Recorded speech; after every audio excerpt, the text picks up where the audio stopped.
Have you ever watched your entire life disintegrate in the span of 45 minutes?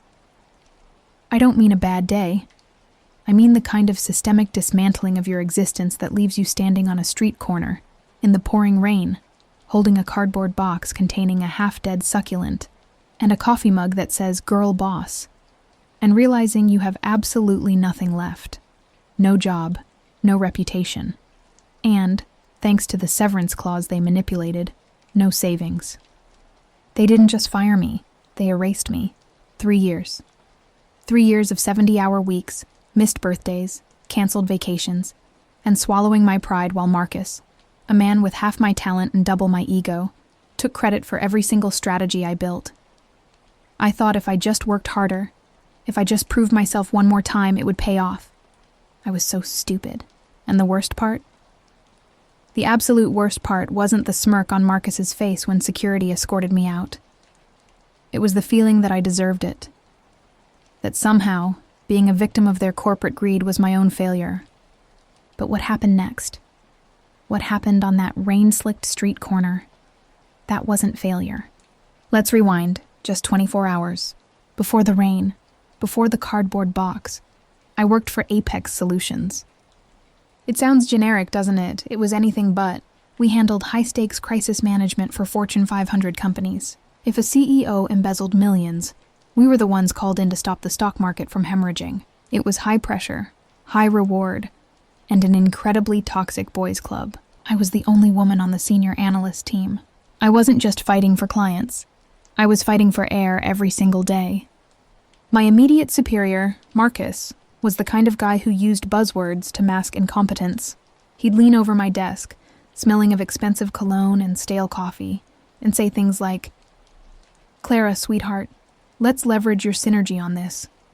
Leveraging my synergy usually meant me staying until 2 a.m., fixing his catastrophic errors in financial modeling, only for him to present it the next morning to the board as his own visionary insight. I took it. Why? Because I had goals. My mother was sick back home, the medical bills were mounting, and that impending promotion to junior partner came with a salary and insurance package that would save her life. I needed that promotion. I breathed for it. Then came the Project Hydra account. It was massive. A pharmaceutical giant facing a PR nightmare that could bankrupt them. I spent 2 months building the recovery strategy. It was flawless. It was my masterpiece.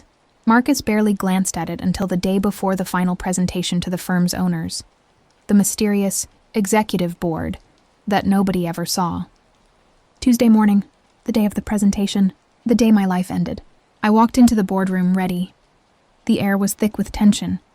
Marcus was already there at the head of the table, looking unusually pale. Then the screens flickered on. It wasn't my presentation. It was a disaster. Data was corrupted.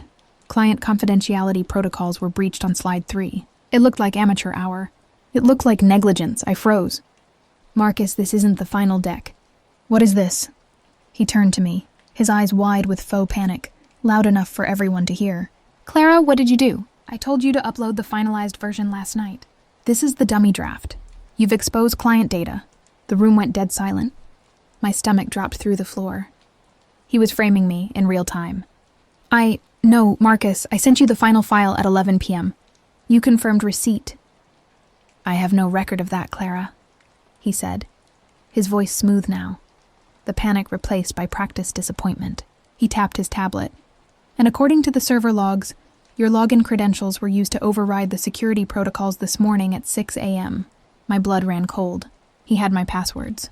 He'd insisted on having them months ago, for emergency access. I looked around the table.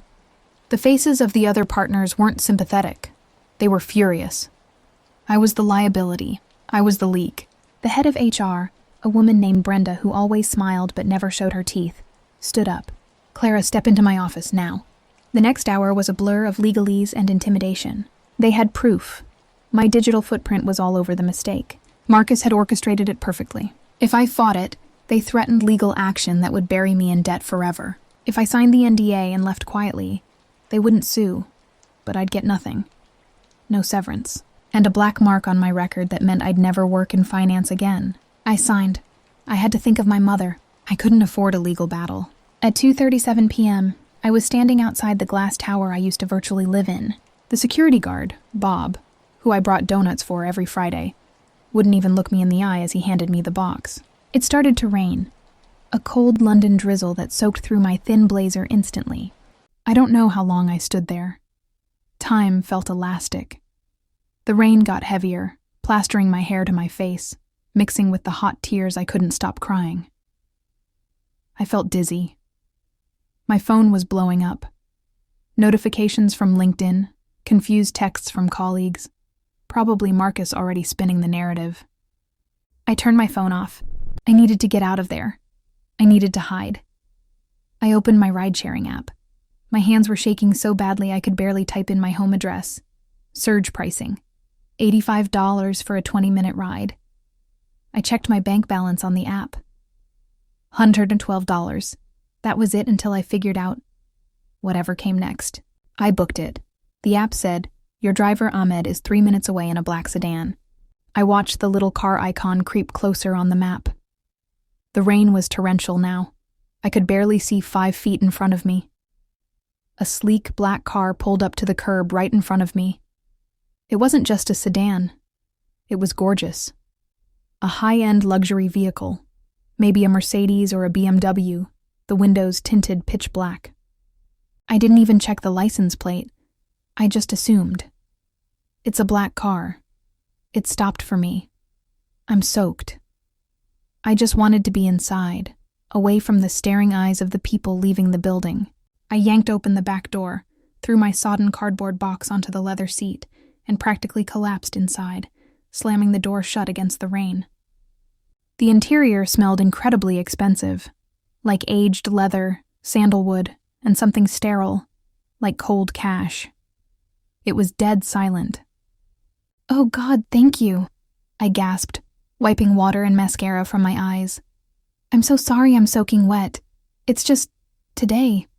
You have no idea." The driver didn't say the usual. "Hi, Clara?" I looked toward the front. There was a partition of glass between the front and back seats, something I'd only seen in limousines. The driver was just a silhouette in a cap. But there was someone else in the back seat with me. I froze. I had been so frantic I hadn't even checked the other side of the car. Sitting in the far corner, deep in the shadows, was a man. He was impeccably dressed in a charcoal suit that probably cost more than my annual rent. He had silver gray hair, sharply cut, and a posture that radiated absolute terrifying stillness. He wasn't looking at his phone. He wasn't looking out the window. He was looking directly at me. His eyes were ice blue, unblinking, and completely unreadable. Panic seized me. "Oh my God, I'm so sorry," I stammered, grabbing my box. "I thought this was my Uber. I got into the wrong car. I'll get out. I'm so sorry." I reached for the door handle. It was locked. My heart hammered against my ribs. "Excuse me, sir. The door is locked. Please let me out. I made a mistake." The man didn't move. He didn't blink. He just kept studying me, like I was a particularly interesting bacteria under a microscope.